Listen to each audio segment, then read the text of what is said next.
नुवाकोट जिल्लाको म्यागङ गाउँपालिका 5 माइचौरका मेहनती किसान जयमान डङ्गोल कृषि क्षेत्रमै आत्मनिर्भर बन्न सफल भएका छन्।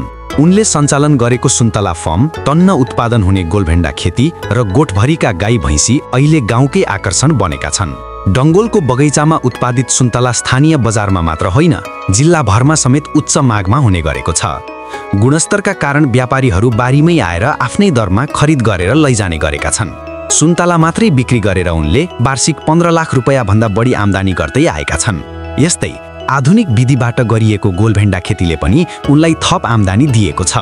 टनेलभरि टन्न फलेका गोलभेन्डाले गाउँका अन्य किसानहरूलाई समेत व्यावसायिक तरिकाले खेती गर्न प्रेरित बनाएको छ।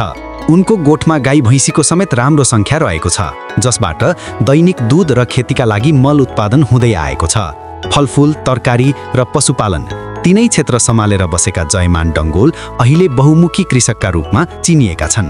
स्थानीयका अनुसार डङ्गोलको परिश्रम र सफलताले म्यागङ गाउँपालिकामा व्यावसायिक कृषि विस्तारको नयाँ सम्भावना देखाएको छ।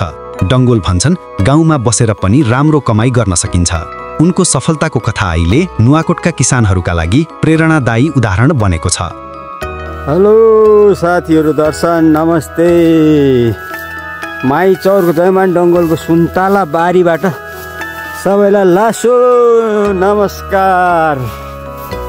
कति बोट छ तपाईँको सुन्तला कि?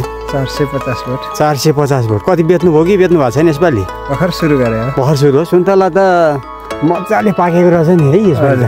यसपालि चाहिँ राम्रो भयो। भनेपछि यसपालि चाहिँ कतिको आश गर्नुभएको छ? बजार आउँछ होला 15 लाख जति। ए 15 लाख जति? हजुर। 450 बोटमा 15 लाख जति है? हजुर, अलि सबै खाले हुँदैन। कति वर्ष भयो तपाईँ सुन्तला खेती गर्नुभएको? मैले किनेको 11 वर्ष भयो। 11 वर्षदेखि निरन्तर सुन्तलाको प्याज खाइरहनु भएको छ? हजुर। प्याज अनि दुःख पनि त छ नि फेरि, छैन? दुःख मल जल त्यत्तिकै भयो होइन? यो सेप लाग्दो ठाउँमा धेरै गाह्रो छ। यो कुरा गरेर साध्य। तपाईँको शुभ नाम? मेरो जयमान डङ्गोल हो। जयमान डङ्गोल, म्यागङ 5 हजुर माइचौर भन्छ नि यसलाई? माइती चौर। हजुर, माइचौर। चौर चाहिँ आउँदैन यता है? पहिला चाहिँ कतै नभएर आउँदो रहेछ। अब आज